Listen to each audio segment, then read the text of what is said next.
الحمد لوليه والصلاة على نبيه وعلى آله وأصحابه وعلى من تبعهم بإحسان إلى يوم الدين. أما بعد، قال الله تبارك وتعالى: بسم الله الرحمن الرحيم.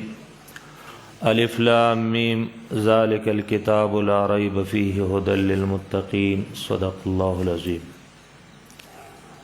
زما د کلی خوش قسمتا مشرانو کشرانو ځوانانو ماشومانو او اوریدونکو خویندو میندو، دا د الله جل شانه عظیم احسان دی په موتاسو باندې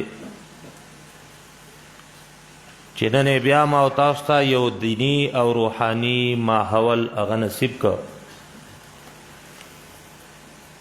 پیغمبر پاک صلی الله علیه وسلم بس صحابه ته ویل کله چې تاسو د جنت په باغچو باندې تیریږئ نو په هغې کې ډېر سریږئ. نو صحابه تپوس وکړو: ای د الله رسوله، د جنت باغچې څه شی دي؟ اوس پیغمبر پاک صلی الله علیه وسلم هم په دنیا کې او صحابه هم په دنیا کې،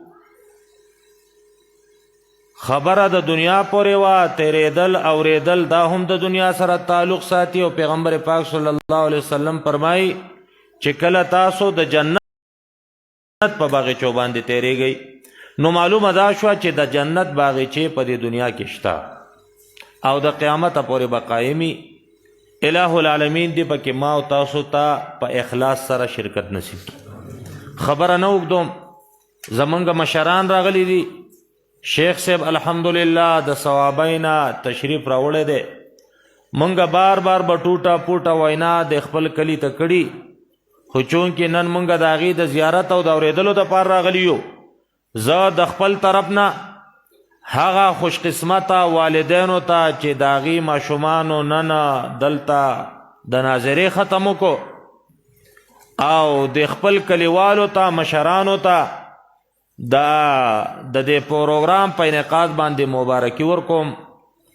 او بیا د خپل نوجوان ورور عالم دین رؤوف قاري صاحب د هغه شکریا ادا کومه چې په مختصر وخت کې زمونږ دومره مشران علما چې هغو په ډېره ښه طریقه باندې بشیر مولي صاحب الله دې په عمر کې برکت کړي، دغه شان زما نور چې څومره علما ملګري راغلي دي د هغو نوم اخیستل هغه په دې وخت کې ګران دي. دا د دوی په موږ باندې احسان دی چې دلته راله او موږ ته دا موقع راکړه.